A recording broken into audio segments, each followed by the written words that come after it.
I had never thought I would be the kind of person who could live alone in a big house.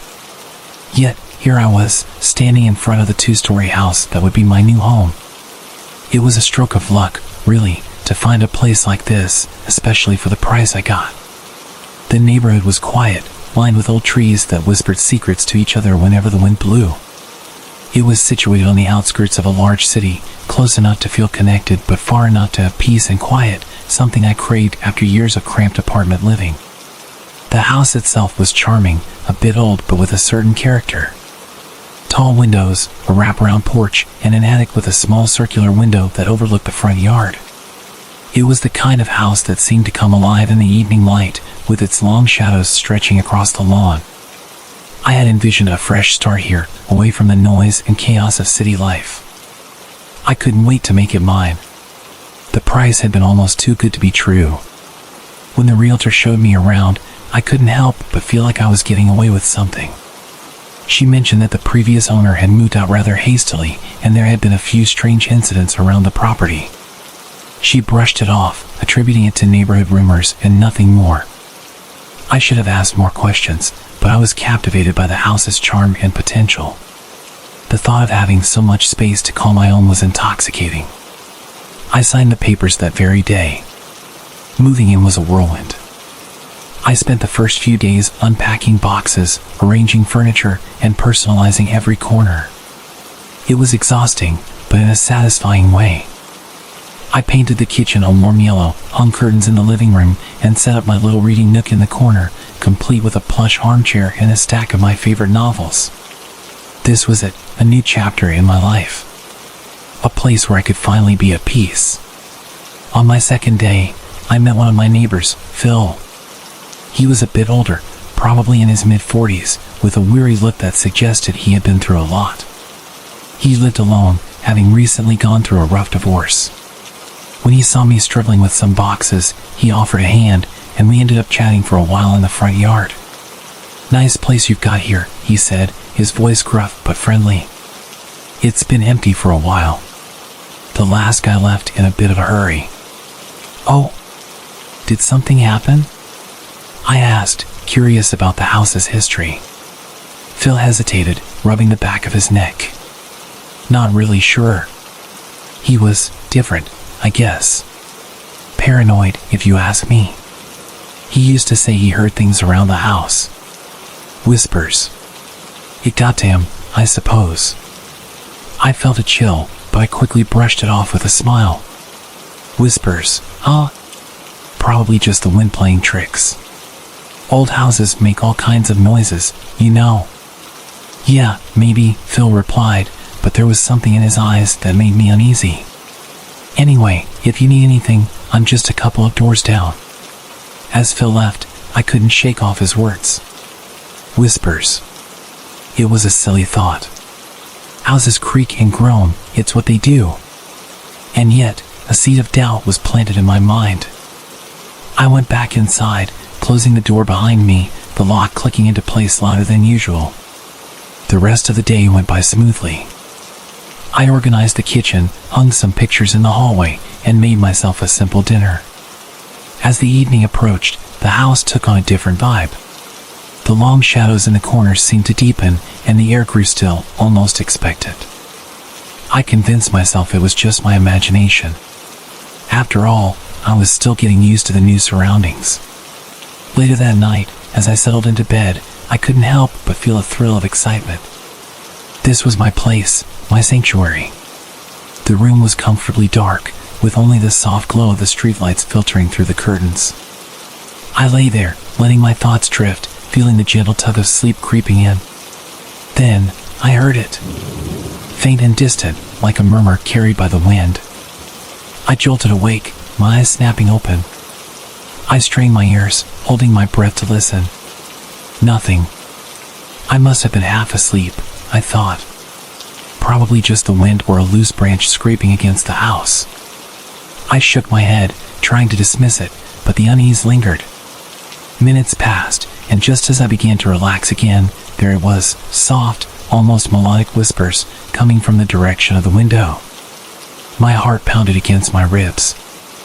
I wanted to get up, but my body felt paralyzed, caught between fear and disbelief. Finally, I managed to sit up and glance at the window, the curtains slightly swaying as if someone had just brushed against them. I stood up slowly, every step toward the window feeling like an eternity. With trembling hands, I reached out and pulled the curtain aside. My breath caught in my throat. A pale figure stood in the backyard, illuminated faintly by the moonlight. It was a woman, standing motionless, her face turned toward the house. Her features were obscured by the darkness, but there was something deeply unsettling about the way she stood there, silent and unblinking. Panic surged through me, and I let the curtain fall back into place, stumbling backward. I wanted to scream, but no sound came out. I stood there, frozen, trying to make sense of what I had just seen. After what felt like hours, I gathered enough courage to peek out again, my heart hammering in my chest. This time, she was gone. My mind raced. Was I hallucinating? Had I really seen her? I had to check. I had to know. I grabbed a flashlight from the bedside drawer and crept toward the back door, every step echoing in the silence of the house. Slowly, I turned the handle and pushed the door open. The night air was cold against my skin as I stepped out onto the porch. The yard was empty, the shadows stretching long and menacing across the lawn. I scanned the area, sweeping the flashlight beam over every corner. Nothing. I let out a shaky breath, trying to calm the storm of fear inside me. Maybe I was just imagining things, I told myself. Maybe it was a trick of the light, or my mind playing games with me. With reluctance, I went back inside, closing and locking the door behind me. I poured myself a glass of water, my hands still trembling. "It's nothing," I whispered to myself. "You're just tired. Moving is stressful. That's all." But deep down, I knew that I had seen something, or someone, out there. I went back to bed, pulling the covers up to my chin like a child afraid of the monsters under the bed. Sleep did not come easily that night, and when it finally did, it was filled with restless dreams and shadowy figures that whispered in the dark. The next morning, I awoke late, feeling groggy and out of sorts. The memories of the previous night came rushing back as soon as I opened my eyes. For a moment, I lay there, staring up at the ceiling, trying to rationalize what I had seen. I had to convince myself it was nothing, a hallucination brought on by exhaustion from the moon. Yet, no matter how I framed it, I couldn't shake the unease that had settled deep within me. I finally dragged myself out of bed and got ready for the day. I brewed a pot of coffee, hoping it would clear the fog in my head. I wandered around the house aimlessly, trying to busy myself with minor tasks. I cleaned the kitchen, swept the floors, and reorganized a few shelves, but all the while, the unsettling image of the pale woman standing in my backyard stayed with me. By the time I made something to eat, the sun was already beginning its descent. I had spent most of the day trying to shake off the lingering fear, but it clung to me like a shadow. I decided to spend the evening relaxing on the couch, hoping a mindless TV show could provide some distraction. I flipped through channels until I found something tolerable and settled in, pulling a throw blanket around me. Eventually, the dull droning of the TV began to lull me into a light sleep. I woke with a start, the room now dimly lit by the glow of the TV. It was completely dark outside, and I squinted at the clock. It was a little past 9. I rubbed my eyes and got up, deciding to fix myself something to drink to fully wake up. I had just poured a glass of orange juice when I heard it, knocking coming from the front door. The sound was crisp, clear, and deliberate. My body stiffened, a cold sensation running down my spine. Who could possibly be at the door at this hour? I cautiously approached the hallway that led to the front entrance, the knock still echoing in my ears. As I got closer, I felt a strange pressure in the air, almost like the house itself was holding its breath. The knocking continued. I stopped in my tracks and took a deep breath. It could be Phil, I thought. Maybe he needed something or wanted to hang out. Still, an uneasy feeling gnawed at me as I peered out the small side window next to the door. The front porch light was on, casting a circle of brightness onto the steps, but they were empty. No one was there. My heartbeat quickened. I hadn't heard any footsteps, nothing indicating that someone had walked away. I cautiously unlocked the door and cracked it open, peeking out into the chilly night air. There was no one, just the rustle of leaves and the distant hum of the city. My breath fogged up in the cool air as I looked around, scanning the front yard and the street beyond. "Hello?" I called out, my voice trembling slightly. "Is anyone there?" Only silence greeted me. I shivered and stepped back, ready to shut the door. And then, just as I was about to close it, I heard it again, the whispering. Faint, almost like the wind, but distinct. It came from somewhere to my right, near the side of the house. Words swirled in the air, too garbled to make sense of, yet somehow filled with urgency and malice. I felt my blood run cold, my skin prickling with fear. I slammed the door shut, locked it, and backed away, my heart hammering against my chest. The whispering continued, now muffled by the walls, growing fainter until it eventually faded away into an eerie silence. I stood there for what felt like an eternity, staring at the door, trying to convince myself that none of this was real, that it was just some elaborate trick my mind was playing on me. After a few moments, I forced myself to walk to the kitchen and sit down. I needed to calm down, to ground myself. I sipped the orange juice, the sweet and sour taste bringing me back to reality, if only slightly. I glanced around the room, half expecting to see something out of place, but everything seemed normal. As normal as it could be after what I had just experienced. "Get a grip," I muttered to myself. "You're just stressed. It's nothing." But deep down, I knew it wasn't nothing. Phil had mentioned hearing whispers near the house, and now it was happening to me. My thoughts turned to the woman I had seen in the backyard the night before. What if she had come back? What if she was the one knocking on my door? The fear gnawed at me, but exhaustion soon replaced the adrenaline coursing through my body. I decided to head to bed, though I knew sleep wouldn't come easily. I crawled under the covers, wrapping them tightly around me like a protective cocoon. My mind swirled with fragmented thoughts as I stared at the darkened ceiling, listening for any noise, any sign that something was wrong. I don't remember falling asleep, but at some point in the middle of the night, I was jarred awake by the softest sound, like a whisper, right next to my ear. I froze, my eyes wide open, but my body unable to move. The room was pitch black except for a sliver of moonlight filtering in through the curtains. The whispering grew louder, clearer. It was a jumble of words and phrases, but I couldn't make sense of them. All I could feel was a cold dread settling into my bones. I wanted to turn my head, to see what was there, but I was paralyzed. The whispering grew more insistent, mingling with my own fears. I heard my name, repeated over and over, mixed with distorted phrases that clawed at the edges of my sanity.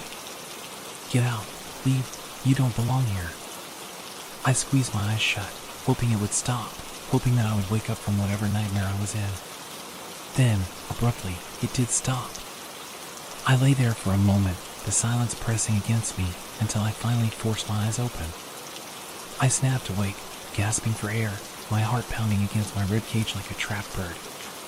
For a moment, I just lay there, staring at the ceiling, trying to catch my breath. The room was bathed in a dim, gray light, the kind of light that only comes from the early morning sun peeking through a layer of clouds. I blinked a few times, attempting to ground myself. Was it over? Was it just a nightmare? I slowly turned my head toward the window.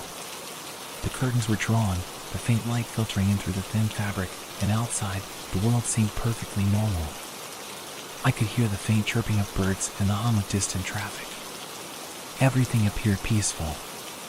Yet, something still felt off. I sat up in bed, running a hand through my hair as I tried to shake off the lingering fear. The whispering, the feeling of paralysis, it had felt so real.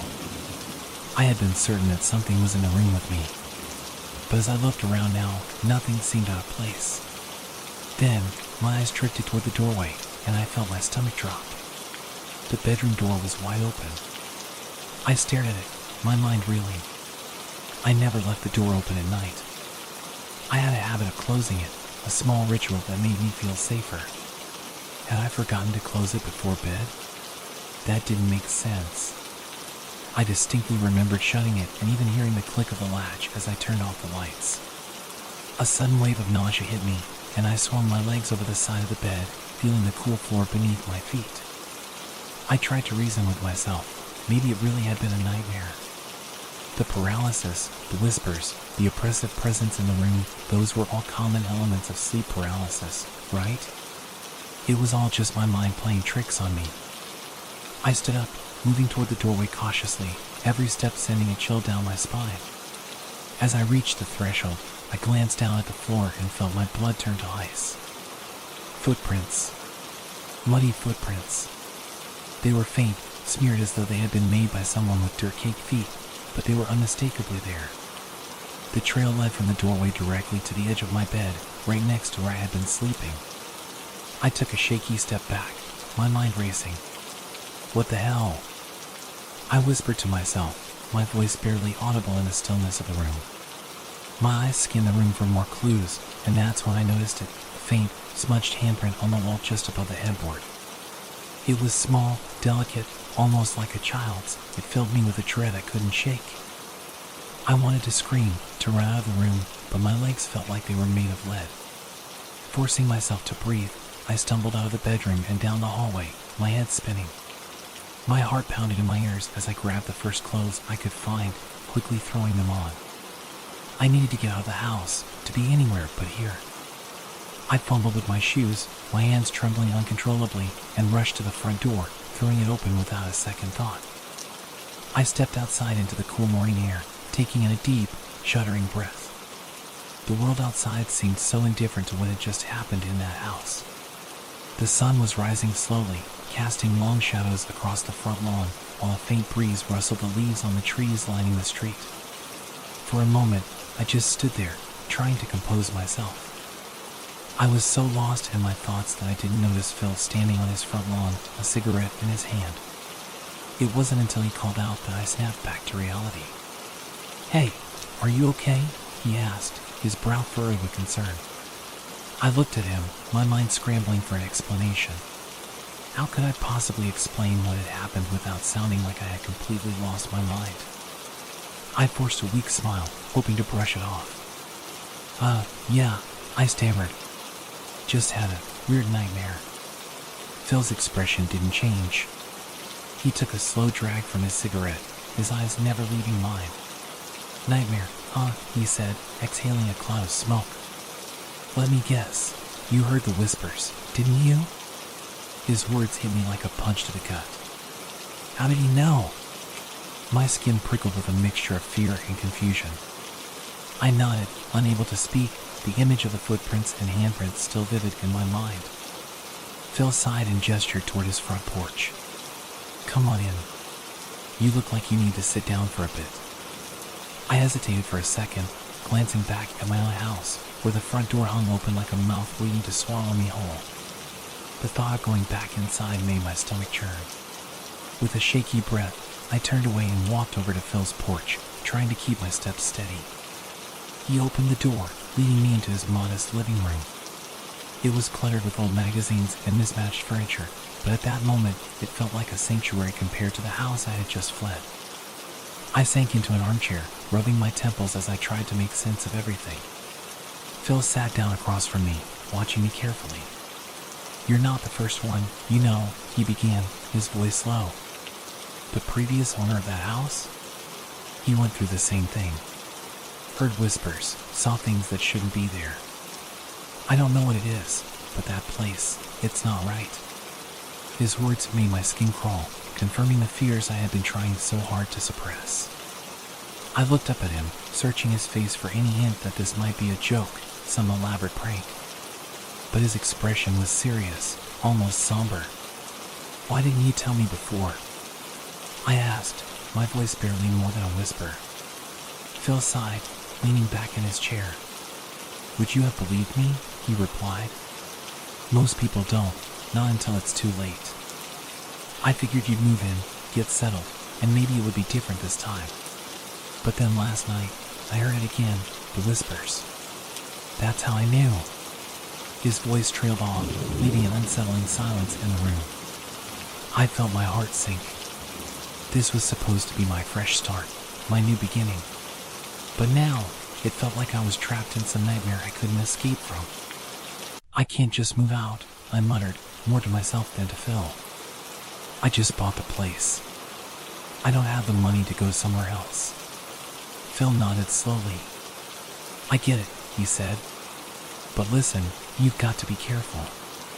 This thing, whatever it is, it feeds on fear. The more scared you get, the more power it seems to have. You need to keep a clear head.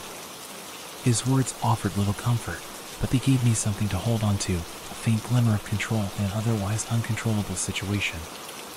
I stayed at Phil's for a while, trying to calm my nerves. We watched some TV, made small talk, anything to keep my mind off what had happened. But as the sun began to set, I knew I couldn't avoid it any longer. I had to go back to the house. I couldn't run away forever.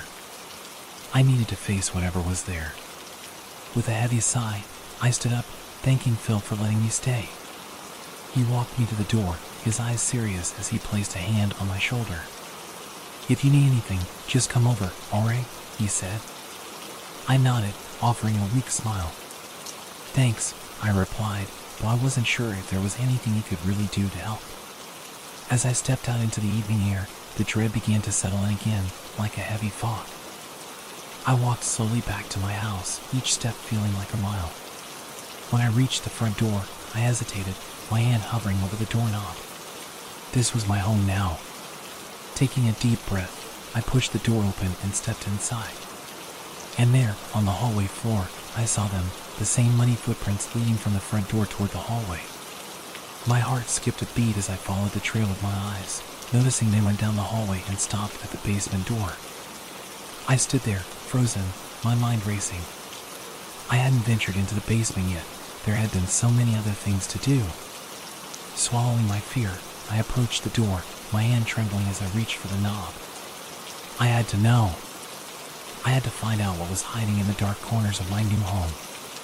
My hand rested on the basement doorknob, my heart hammering so violently I was sure I could hear it echoing in the silence around me. Every instinct screamed for me to turn back, to run, to leave this house and never return. But I couldn't just leave my new home. With a deep, shaky breath, I twisted the knob and pushed the door open. The faint creak of its hinges sent shivers up my spine. A cold, damp draft washed over me, carrying with it the scent of earth and something else, something stale and rotten, like decaying wood or mold. I reached for the light switch just inside the doorway and flicked it on. A dim bulb, hanging from a wire at the top of the stairs, flickered to life, casting an anemic glow over the concrete steps that led down into the darkness. The basement looked almost ordinary, a cavernous space with shadows pooling in the corners, but there was a sense of weight, a thickness in the air that made it hard to breathe. Get it over with, I muttered to myself, trying to summon any courage I had left. My legs felt like lead as I descended the steps one by one, each creak of the wooden stairs punctuating the silence. I was halfway down when the light above me flickered, the bulb dimming and brightening erratically. I froze, staring up at it, willing it to stay on. And then, to my relief, it stabilized. I let out a breath I hadn't realized I'd been holding and continued my descent. Reaching the bottom, I scanned the room. The basement was mostly empty, save for a few dusty boxes, a couple of old, rusting metal shelves, and some pieces of disused furniture covered with white sheets. Shadows clung to every corner, making it impossible to see the entire room clearly. Then I heard it again, the whispers. They were faint, like a distant breeze, but unmistakable. They came from a dark corner on the far side of the basement. My mouth went dry as I slowly turned my head, squinting into the shadows. It was there, where the dim light barely reached, that I saw a shape beginning to emerge. My blood ran cold. From the darkness stepped a figure. It moved forward with an eerie grace, revealing itself inch by inch. My breath caught in my throat. It was the woman from my backyard. She was pale, gaunt, with long, disheveled hair that hung over her face, hiding her features. She wore a tattered white dress, stained and torn, as if she had crawled through the mud and dirt. She stopped just within the faint light, her head tilted slightly to one side, as if studying me. The whispers grew louder, more distinct, but I couldn't make out the words. It was like they were swirling around me, tugging at the edges of my sanity. I wanted to scream, to run, but my body refused to obey. Leave, leave. The words finally formed in a chorus of murmurs, piercing through the fog of terror in my mind. I blinked, unable to look away from the pale figure. She took a slow step forward, her movements jerky and unnatural. I stepped back instinctively, my heel hitting the first stair. She raised her head slightly, and for a brief, horrifying moment, I saw her eyes, empty, hollow, and filled with a darkness that seemed to stretch on forever. The basement felt like it was closing in on me. The air grew thicker, pressing down on my chest, making it hard to breathe. The whispers now felt as though they were inside my head, crawling under my skin. The woman took another step toward me, her presence so overpowering that I thought I might pass out. No, no! I cried out, finally breaking the paralysis that gripped me. I spun around and bolted up the stairs, taking them two at a time. Behind me, I heard a faint, raspy laugh, a sound that chilled me to the core. I reached the top and slammed the basement door shut, my chest heaving as I struggled to catch my breath. My hand clutched the doorknob, trembling. My eyes darted around the hallway, and for a brief moment, I felt a slight relief. I had made it out. I was out of that place. But that relief was short-lived. The whispers didn't stop. They were everywhere now, coming from the walls, the floor, even from the air around me. They pressed in on all sides, wrapping me in their suffocating embrace. I staggered backward, nearly tripping over my own feet as I backed away from the basement door.